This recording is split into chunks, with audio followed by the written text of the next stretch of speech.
The year is 48 CE. A 15-year-old girl crosses the threshold of the Palatine Palace. White silk clings to her frame. Myrtle leaves crown her golden hair. The Senate rises. The people roar approval. Emperor Claudius, 50 years old, his left leg dragging slightly, speech caught in his throat, takes her small hand in his. His name is legend. Hers will become something else entirely. Valeria Messalina, remember it. Rome tried to forget. They expect her to save them. The bloodstains from Caligula's assassination are barely scrubbed from the corridors. 4 years of madness, executions for entertainment, incest paraded as policy, a reign so unhinged that his own guards cut him down in a tunnel beneath this very palace. Rome needs stability, virtue, heirs. They dress her as salvation. Within 10 years, she will transform this palace into something the ancient sources can barely describe without trembling. Senators will become her prisoners. Aristocratic daughters will disappear into her chambers and return changed. Silent, broken, bound by secrets they'll carry to their graves. She will stage contests that would shock professional prostitutes. She will orchestrate blackmail on a scale that would make modern intelligence agencies pause. She will marry another man while still empress, in daylight, with witnesses, as if daring Rome itself to stop her. And when they finally do, her statues will be dragged through the streets and shattered. Her name will be chiseled from every inscription. Official records will be rewritten as if she never existed. Damnatio memoriae, damnation of memory. 2,000 years later, you're still here, still listening, because the things Rome tried hardest to erase are the things we can't stop digging up. So what happens when corruption isn't a symptom of power, but the power itself? Rewind to 38 CE. The forum is alive with voices. Merchants hawking silk, senators arguing over grain, children running between columns. Rome looks invincible, but the rot is already there. Tiberius died 2 years ago, paranoid, hated, alone on Capri. Then came Caligula. 4 years of madness, executions as entertainment, a horse appointed to the Senate, senators forced to watch as he violated their wives at dinner. When the Praetorian Guard finally moved, January 24th, 41 CE, 29 stab wounds ended it. His wife dead beside him. Their infant daughter's skull smashed against a wall. Rome exhaled, then panicked. Who comes next?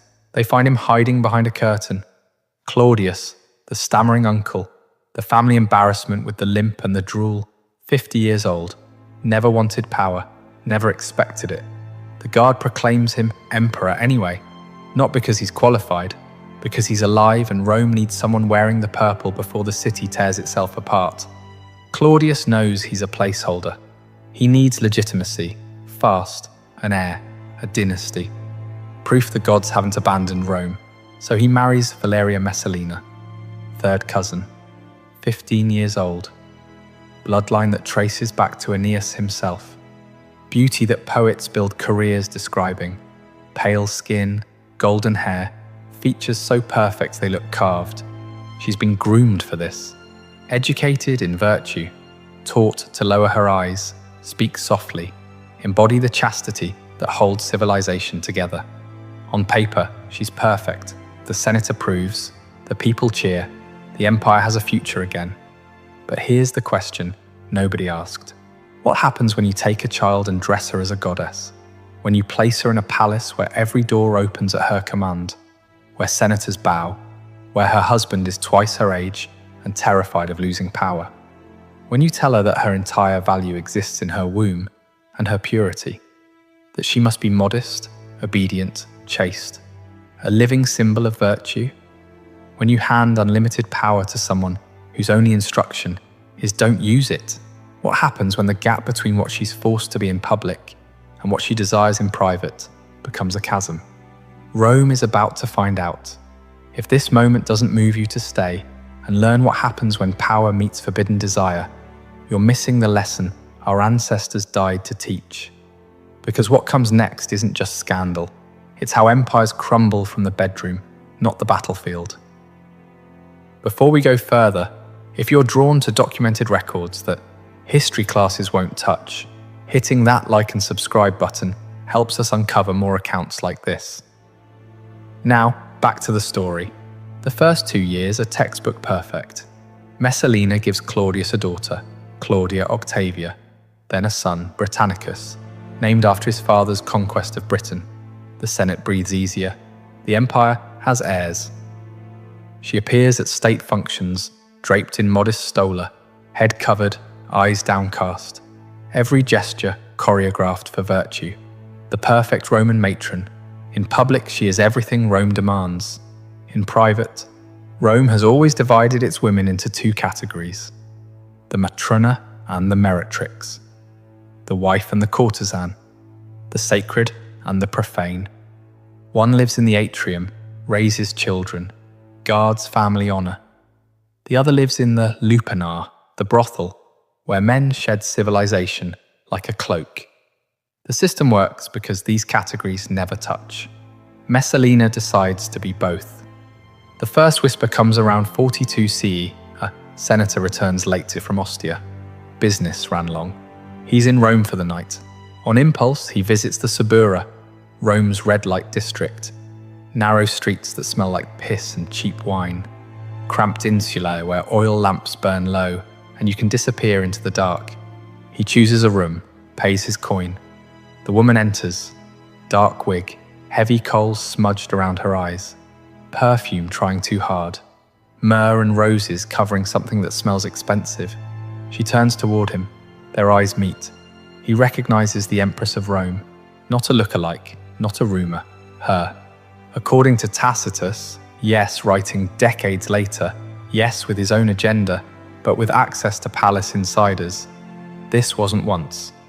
Messalina allegedly adopted the working name Lycisca and became a regular at a brothel run by a woman named Scylla. Not for money, not from desperation, for the thrill of it. Think about the psychology.